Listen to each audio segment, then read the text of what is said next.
Welcome back, creative writers.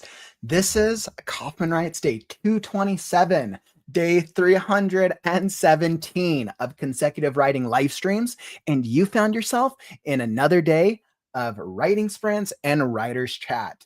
Today, we're going to be doing not one, but two full-on writing sprints. So let's get some progress. Stick around till the break and we'll check in on our story progress or chat about whatever writing craziness you want to talk about. Welcome to the community. I'm Kaufman, and I'm on a mission to help the writers of the world stay motivated because the writing process has its ups and its downs. So come join us because we're starting right now. All right, and let me hop into the comments. Welcome, Bobby. First one in. Glad to see you, my friend. Welcome, welcome. And ML, what's up, ML? Hopefully, we're going to make some good progress today. Welcome, my friend. And let's see. Bobby, you're like, I'm being a snail with editing my first draft, so I'll send you my edited version in January or so for more editing. Absolutely, Bobby. And definitely make sure, just keep me updated in your progress. I'm generally booked out about I'd say like about 1 to 2 months in advance right now, through December with how much client work. I would absolutely love to add you to the schedule. So just keep me updated on your progress. And for anyone who doesn't know, I do both editing and other writing services.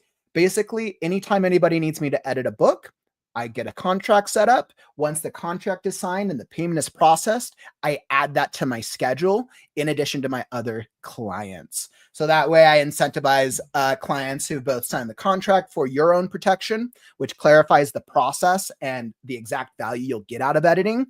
I promise you will get way, way, way more value from me as an editor than a lot of editors on the market. I always hear a lot of bad things about some editors, but there's also other great ones as well. So I really try to go above and beyond. But definitely looking forward to it. And Miss Marta, welcome to the stream, my friend. Welcome, welcome, welcome. Glad to have you in here. I know you told me, and I'm definitely looking forward to see how how it's progressing with Destiny. Oof, it'll be published before you know it, my friend. All right. And Aaron, what's up? Welcome to the stream. Aaron in the house. Welcome back. And Courtney, my friend. Courtney back in action. Let's see. I can't wait to get my feedback from Kaufman. You're like, it's going to be fire. It's definitely going to be fire. I promise you. Anybody who's worked with me before knows that I am very, very detailed in the type of feedback that I give because my goal and my hope is if anything that I work on, I want your story to be as successful as possible.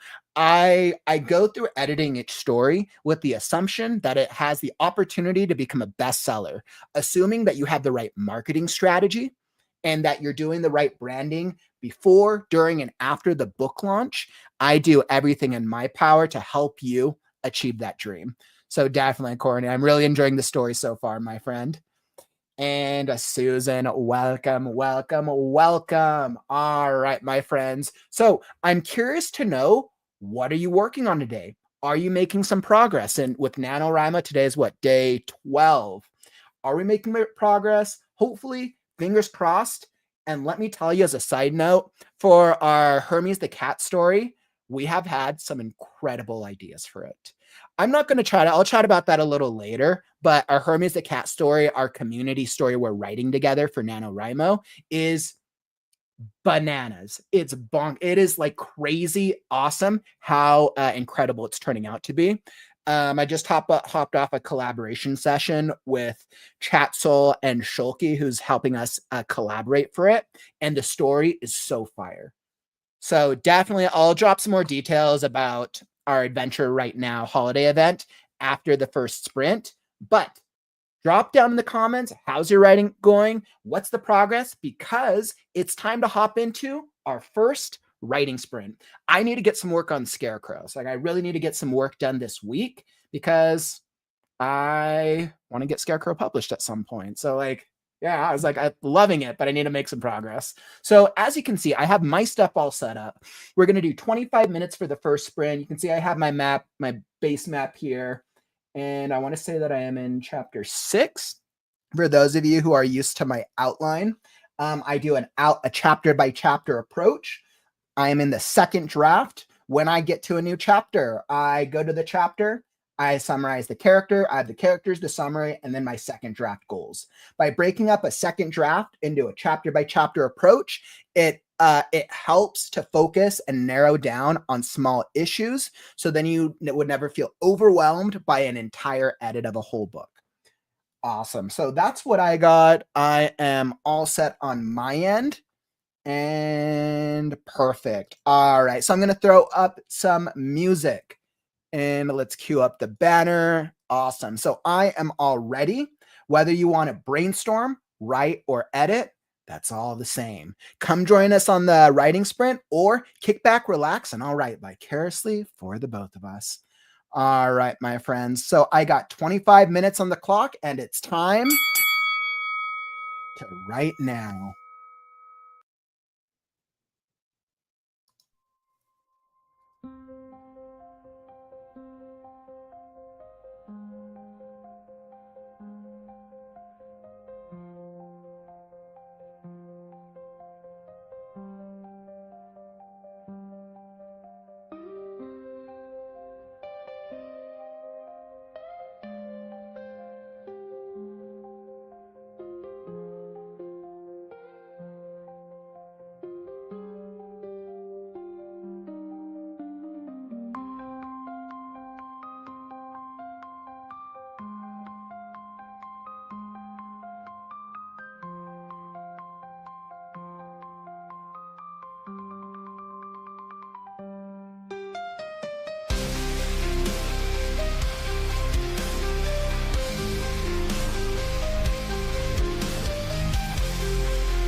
All right. Writing sprint done. Writing sprint successful. Excellent. So I feel really, really good. We'll take a break. So I'll throw that up on the screen. How did the writing go? Were you able to get some words in that time? I know it sounds like a couple of you guys were doing some reading sprints. So definitely getting some reading done, which is awesome. I know for me, I'm feeling pretty happy with Last Scarecrow. I really like what I accomplished in that chapter. So for those of you guys who've been sticking around for each of the chapters, you know that I've been doing a lot more rewriting in the early part of the story because I've been writing Last Scarecrow nearly every day since January 1st of this year. Now, I was probably working on these chapters maybe back in February when I was writing the original rough draft. And now that I've the story's been improved and adjusted since then, there's definitely changes that I've had to make. So as I'm going back into this and as I'm okay, these are the changes I need to make. I'm currently on chapter, what was that, 7? I think 7 is the last of the core chapters that needs an adjustment. In the original story, I had Scarecrow go into this basically destroyed city and he basically comes across 2 ghosts. Now the next story arc, he has to go get to the mentor character, which is the last robot. His companion, Mr. Crow, has mysteriously disappeared. So Scarecrow is looking for Mr. Crow. Now, in the original draft, he basically ran into 2 ghosts, and the ghosts kind of led him through the city. They kind of weren't characters. And because I didn't know what I wanted to do with them, I've given it a lot of thought and I've come up with such a better strategy to better ingrain the character that Scarecrow gets introduced that better reflects this arc by the time he reaches the last robot. So we're going to play around with it. You'll see in this next writing sprint what I'm planning. So I'll see if I can pull it off. All right, but how did your writing go? Let's see. Let me hop into the comments.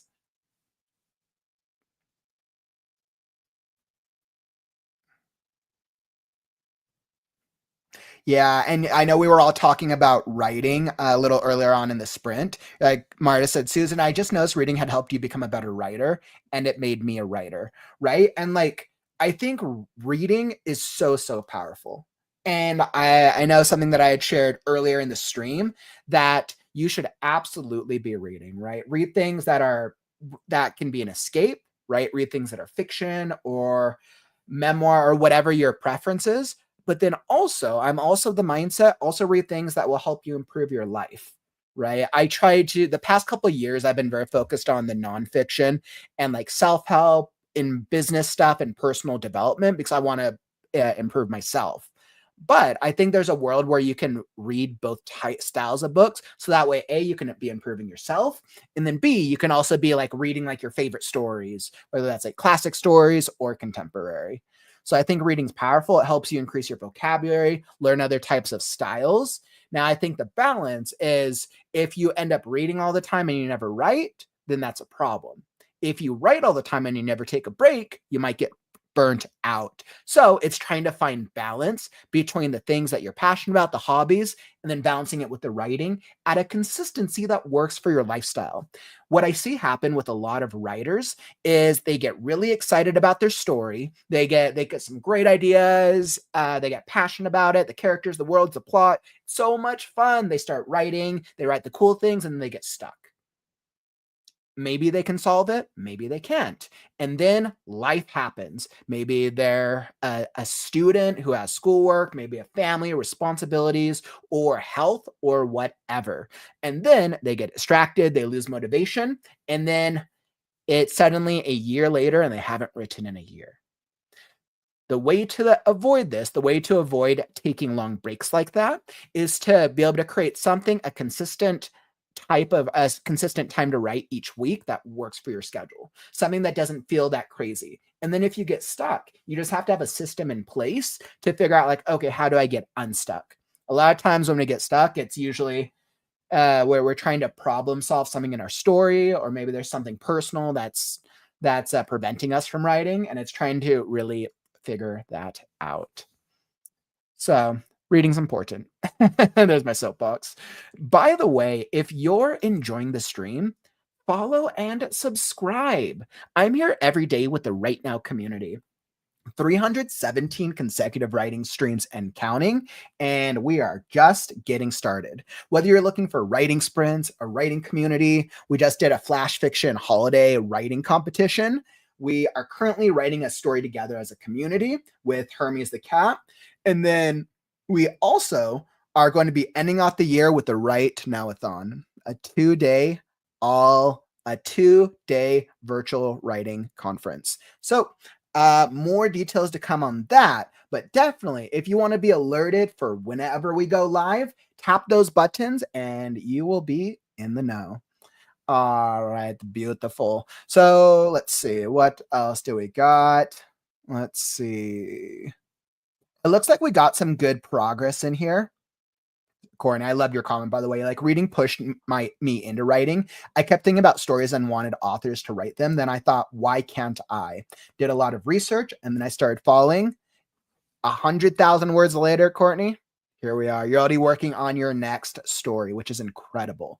Absolutely incredible, and a published author. So I think that's really, really cool. Absolutely a great thing. Marta, you're like, I was wondering if I describe part of the plot I read in manga in my book, does it violate any copyrights? I wonder if I describe part of the plot I read in manga in my book, does it violate any copyrights? That is a great, great question, Marta. So as it pertains to copyright law,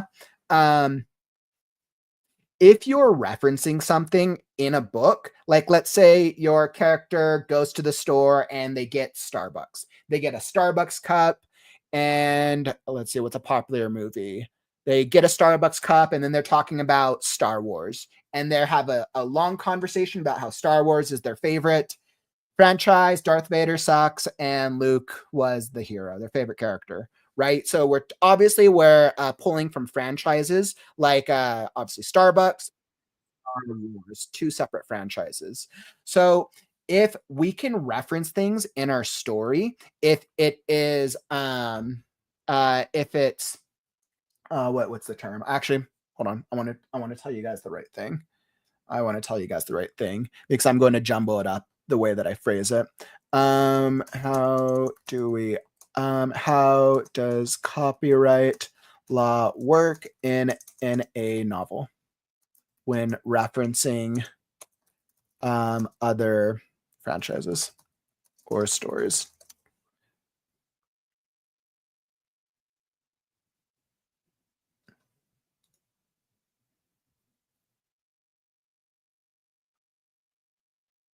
Yeah, because it's essentially a case by case basis. So like referencing something isn't considered copyright infringement, which that's essentially the conversation here. It's if you reference something obligatorily, that's not, because that could just be considered, I think it's something to do with like fandom. And it's you could do something that's like a commentary of. Technically, if you're using it in the story, you're using it as a commentary on that thing. So if you have two characters who are talking about Star Wars, that's actually protected under creative. I want to say that's Creative Commons. Let's see. Let me make sure I give you guys the right word choice. Creative Commons.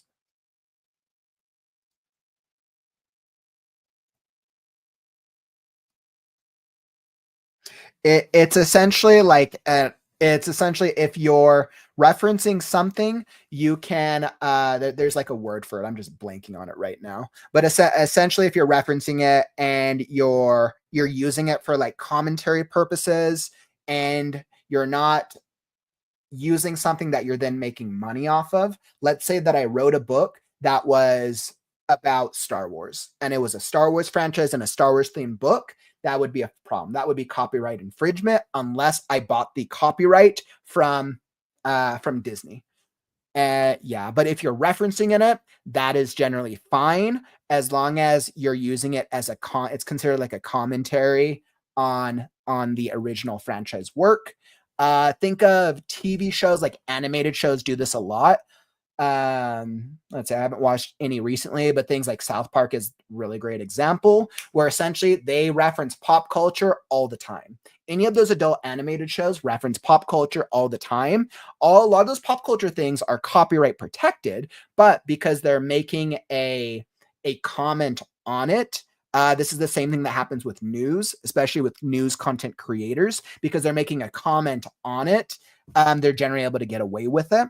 The question you have to ask yourself is, if I'm going to use something that's a bigger copyright protected, just use it sparingly.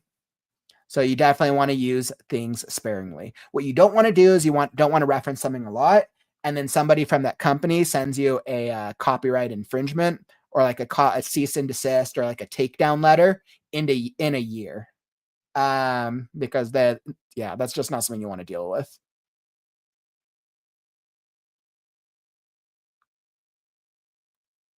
Susie, that's actually really interesting. I was thinking about checking out the Discovery of Witches at some point. I think I saw the show pop up. You're right, Courtney. Only 459 words. Well, at least you're making some progress, my friend. At least you're making some good progress. And ML, you're like 237 words. Excellent. We're all like, we're making a little bit of progress. As you guys could see from mine, I had done a little bit on that time, but I feel good because I was kind of just reviewing. Let's see, how much did I go? I reviewed, what's that? Nope. Grammarly, the Spirit 360, right? So I considered I reviewed about 300 or so words. Nothing crazy. Tiara, you're like, I'm writing in a notebook, so I don't know how many words I got, but I'm working on a brand new short story I'm really excited about. Female rage is the theme. Tiara, that sounds badass. There's something very therapeutic about writing in a notebook and being able to just like handwrite. I love writing in notebooks. If it wasn't far more time consuming, I would probably be writing more in a notebook, especially if my time wasn't so limited.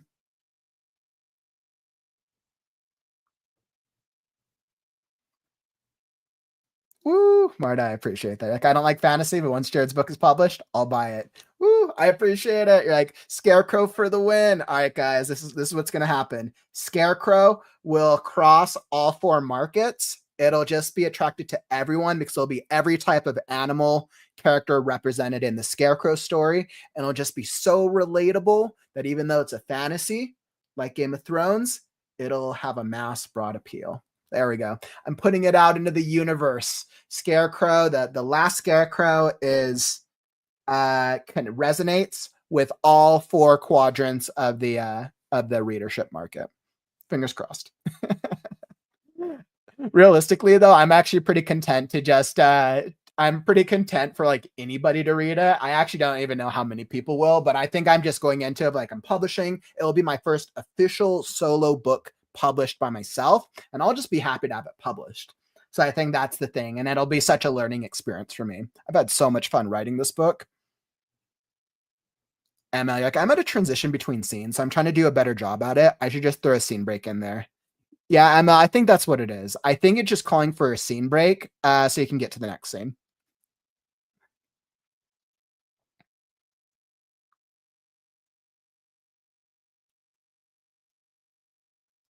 Yeah, Courtney, that's fun. That's totally fine. So if my main male has cuts on his face and I make him a comment in jest about women don't want a real life Joker, is that okay? Yeah, absolutely. Because the word Joker, you're saying a real life Joker. I mean, technically the word Joker isn't copyrighted. You're asking that because of like the DC character Joker. But I mean, technically that could just be referencing a traditional Joker as well, right? So there's more than one reference. The name Joker isn't copyrighted. The DC character Joker with that face is the copyrighted part of that character. Absolutely, Marta. Definitely looking forward to Destiny and its launch. It sounds like Destiny. Courtney, you're like, I need a sea turtle. Ooh, I was like, do I have any? I'm trying to think of if I have. I mean, technically, technically, in the back half of the story, the main and aquatic-ish type animal would be the otter. I would say the otter is technically one of the like a minor supporting character. So we do have an aquatic type.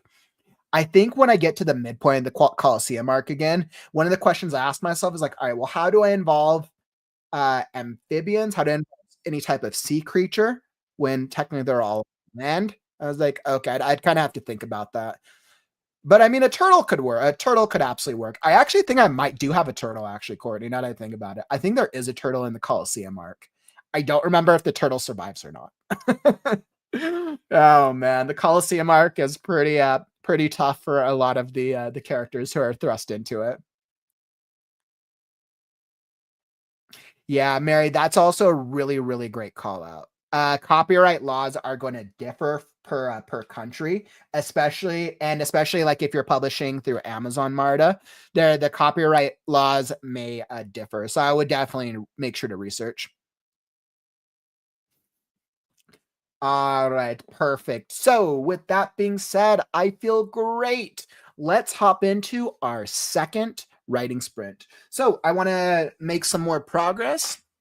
Let's see, I'll throw up some more music. Once again, whether you want to write or whether you want to brainstorm, edit, write, or read, that's all the same. Come join us and let's get some writing in. All right, so let me cue up the timer because all right, and I am all ready. Because it's time to write now.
All right, writing sprint done. Excellent. I was able to make a good sizable little start into that section. Yeah, it's interesting what direction I'm trying out with this. So originally I had done two ghosts. I had done two ghosts originally, and I was like, I went back and forth on if I wanted to keep ghosts as this character, which this is like a very small character, so it's not going to get very much character development. But I decided that I'm taking it in a little bit more of a fantastical direction because I'm using ghosts a little more predominantly later in the book. So I'm playing around with an idea and I'm really wanting to use intrigue at this part of the book. So Scarecrow's walking down the road and he hears this like squeaky little voice calling out to him to stop. And the voice is essentially, and then he starts feeling little small rocks being tossed at his leg. He goes to pick up this piece of rubble, and a hand jumps out. It's basically just like a hand, like Adam's Family type hand, except it's like a metal hand that is essentially like speaking from its palm, which Scarecrow's still not trying to figure out. So Scarecrow's currently being spoken down to by a hand that moves around. Um, and I think I like it. I'm trying to go back and forth on if how I feel about it. I need to finish this whole section because I think the way it's going to tie together is going to work very well for this section. But I think now that Scarecrow's in this fallen city, and now he's essentially come across this basically a moving hand that is basically not asking him, do you want to find the Tin Wizard, right? So I think there's an element of intrigue. Robotic thing that speaks. Yeah, exactly, right? So it's definitely supposed to be like this very like it's supposed to be like spooky, definitely come across as spooky first. I want the hand to be like an Adams Family hand, except it's a robotic hand. It's like robotic. Um, Scarecrow doesn't know what robotic is, right? He doesn't even know what it's called. So it's like I have to describe it in a way where the reader might be able to pick up on it, but Scarecrow just doesn't. Like he doesn't know what any of these things are called. So I was like, I think it's cool. It's starting with the hand. Well, you'll see in the rest of this chapter what I'm thinking, but it's going to start off with this hand, and it's going to it's going to evolve. But I think it's intriguing and spooky enough. Like Adam's Family hand is named Thing. This hand is, and that once again, like this hand's not going to be a very big character at all. So I'm not going to name it because it's going to be a little bit more of a device. And I think I really wanted to use it as a spooky intrigue. You're like Marty, like I love that hand. So we'll see. I'm playing around because Scarecrow essentially has to go through a number of trials in this city. And he's going to be kind of led around by this hand and some other things. And I think I like the direction of it. I think I do because I'm trying to create things that are adding to the spooky element while also doing foreshadowing at the same time. So they add a mystery, they add a foreshadow, and then they're also forwarding the plot along. I wanted to do something that feels like it's interesting, and this is technically so far Scarecrow in the world. He's interacted with the Crow, Mr. Crow, who's they've agreed to help each other temporarily, but now Mr. Crow's disappeared, like some friend. But granted, Crow's put into question since clearly he terrorized Scarecrow in the beginning, and then he ran into the crazy rabbit, who with the rabbit is crazed, basically speaking to himself, and has the color changing eyes with like each eye color change is almost like representing a different personality, of which those who've been with me through the character development know that the crazed rabbit becomes a more predominant character later on in the novel and has actually collected all of these gems. The gems are trapped magic users from thousands upon thousands of years ago, and all of their voices are being collected into his conscious, which is why the rabbit has lost his mind. And then the third character Scarecrow interacts with is a hand. So I think I'm doing something a little fun. Um And I think I do kind of want that like comedic undertone to it because we're still so early in the novel. That so far, there Scarecrow's been put into a number of perilous situations because of the weather, and then he interacts with these strange creatures: crow, crazed rabbit, hand. But there's still comedic elements to it, and I think you have to balance the dramatic and the comedic, regardless of what style of story you're doing. So thing in Wednesday. The thing in Wednesday was so funny. Yeah, the hand was really funny. They did a really good job, especially with the show on a Wednesday. They did a good job of bringing the hand and making the hand feel like a real character. I loved how they brought the hand to life in the Wednesday show. Let's see. Each time the thing is hurt, I feel sad. No idea why. I should just call it Foot.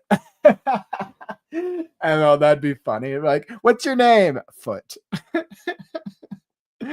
Oh my god, that's actually really, really hilarious. I'll consider it because that is actually really funny. I'm not sure if I'm going to call it Foot. The hand is about to snap and a foot's going to crawl out behind it. And the hand is basically going to be using this foot to travel. So I think that I think I like it. I think that's what I'm gonna do, and we'll see. Well, we'll see how it evolves in this next chapter. So yeah, but clearly I'm having fun with this section. I think this is one of the last sections. This is one of the last chapters that's going to need a full rewrite. The next chapter moving forward, chapters 8 through about 12 through 15 are in much better places and are much more accurate of the story. So like, I know I've been spending extra time on this first section of the novel. I'm about 70 pages in now, but I feel like the pace is going to increase the farther I get into the story, the closer I get to what's already been developed. Name the hand Foot and the foot hand. Oh man, that's actually kind of funny. Or I am I. uh we just have like an eye that just rolls out. That'd actually be really funny. That would be really, really funny. I'll think about it. I need to think about what level of comedy I want in this part.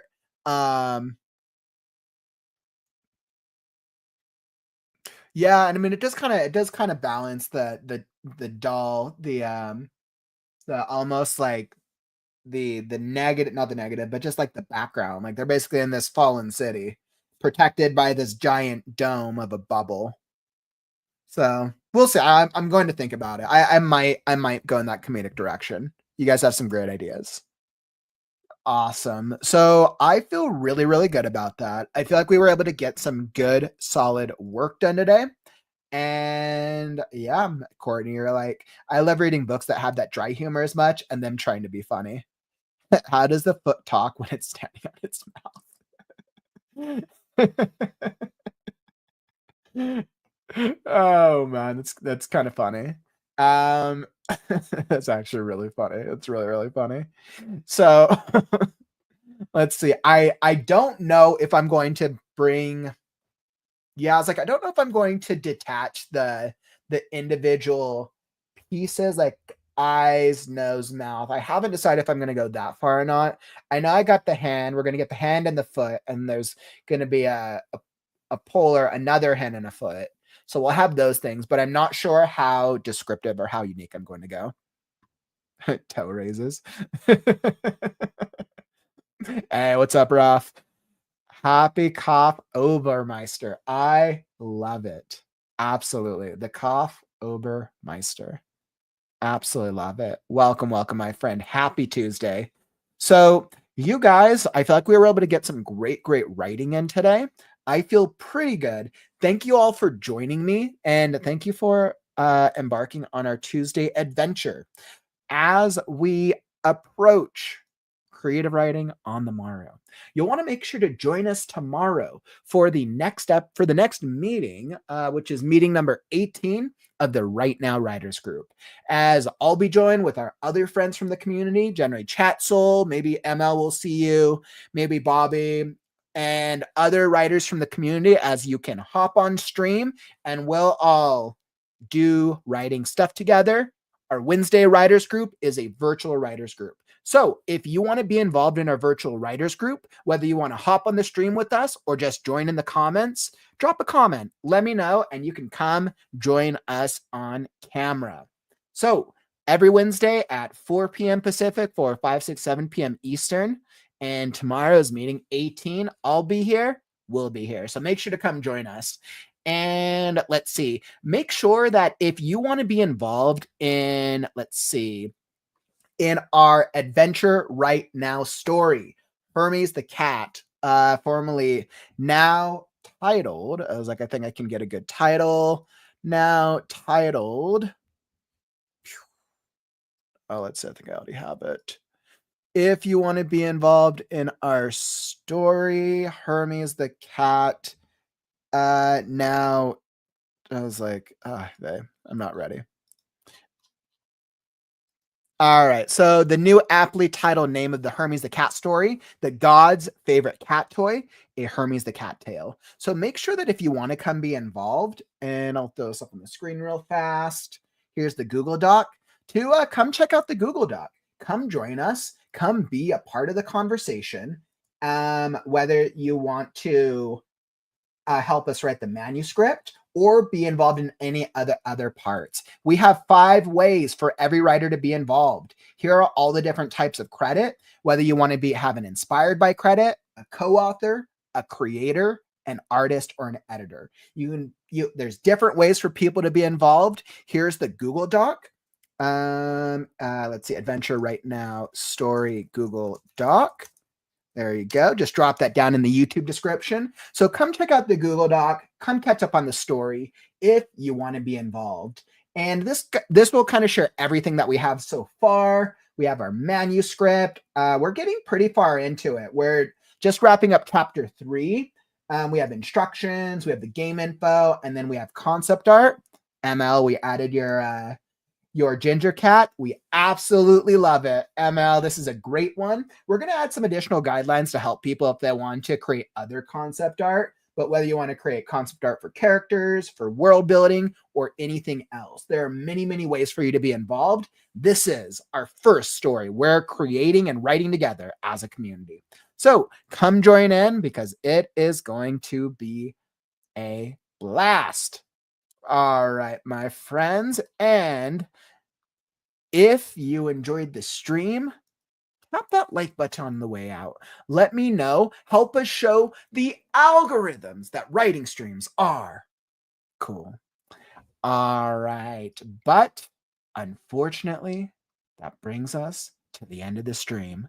Don't forget, words are wind, but stories are forever. I'm Kaufman, and I'll catch you on the morrow. Stay creative, writers.